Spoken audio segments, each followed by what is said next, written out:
Senator Seward. Senator Brown.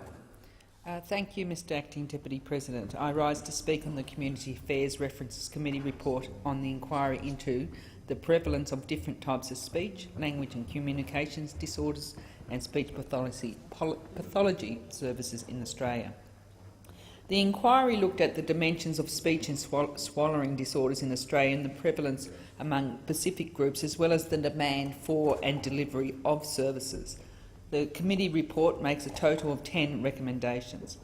The most significant of these recommendations is the last one, which recommends that the federal government, working with state and territory governments, consider the cost to the individual and to society of failing to intervene in a timely and effective way to address speech and language disorders in Australia and address these issues in the development of relevant policies and programs. The committee also recommended that the federal government work with state and territory governments and stakeholders to ensure that parents and carers have access to information about the significance of speech and language disorders and the services that can be accessed to address them. This recommendation reflects the evidence presented to the committee on the importance of verbal communication for a person's development and well-being. Evidence presented to the committee shows that a speech, language or communication disorder can have significant impact on a person's health, well-being, education and employment outcomes.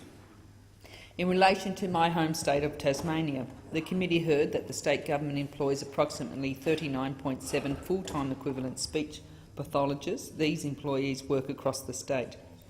The Tasmanian Department of Health and Human Services did give evidence to the committee identifying a number of gaps in the provision of speech pathology services in Tasmania. Specifically, the department noted a significant gap in the lack of locally based services in the northern half of the East Coast. The department added, however, that in areas with limited access to speech pathology services, video and teleconferencing is utilised to improve timeliness of access to services. A significant service gap was also identified in the area of the juvenile justice system in Tasmania. The department stated, and I quote, "Youth offenders are complex and challenging for policymakers and practitioners alike and face high risks for long-term disadvantage and social marginalisation. Other significant service gaps were noted in the aged care sector, cancer care, Aboriginal services and community services in the north of the state." As part of this inquiry, the committee also had the opportunity to conduct several site visits. I had the opportunity to visit the Australian Stuttering Research Centre at the University of Sydney. Research at the ASRC is facilitated by close collaboration with the Stuttering Unit within the Bankstown Health Service, which is a specialist treatment facility located nearby. As well as collaborating in research, the ASRC and the Stuttering Unit, along with the Macquarie University, conduct a program of continuing professional education in stuttering. The Centre's director, Professor Mark Onslow, emphasised the importance of early intervention in addressing a child's stuttering. Professor Onslow spoke to the committee about the high success rate of early intervention and the long-term benefits of intervention. Professor Onslow explained that these interventions not only benefited the individual's health and well-being, but society as a whole. Some of the most compelling evidence heard by the committee was from individuals diagnosed and treated for speech, language and communication disorders. The committee heard of the barriers people face in employment, in education and in everyday life, the time, money and commitment needed to access vital services and supports. I would encourage senators to read some of the evidence and submissions by people who experience language and speech and communications disorders. As a member of the committee, I particularly thank those people for their contribution to this inquiry. In her evidence to the committee, Georgia Cranko, a university student who lives with a communication disability, said, and I quote, "Even though, to all intents and purposes, I'm a successful communicator who's had access to decent mainstream education, I still feel my opportunities and quality of life are impacted by the fact that I am non-verbal.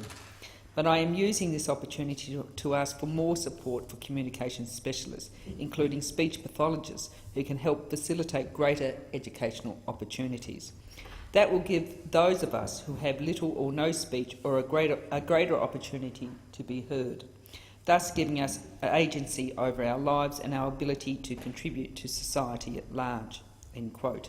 And that is exactly what this committee report is about. It is the first time that a federal parliamentary committee has focused on the issue of the availability and adequacy of speech pathology services in Australia. For the first time, we've heard about the barriers faced by people living with these disorders and of the importance of intervention and supports. It was also the first time that many of the individuals living with these conditions, as well as their families and carers, have had the opportunity to have their voices heard by Parliament and considered by the government. I would also like to acknowledge the contribution of Speech Pathology Australia. Speech Pathology Australia has provided the committee with invaluable assistance and guidance throughout the inquiry process. The evidence to the committee from over 300 submissions and 4 days of public hearings made it clear that failing to act and to treat childhood speech, language and communication disorders contributes to significant lifelong problems.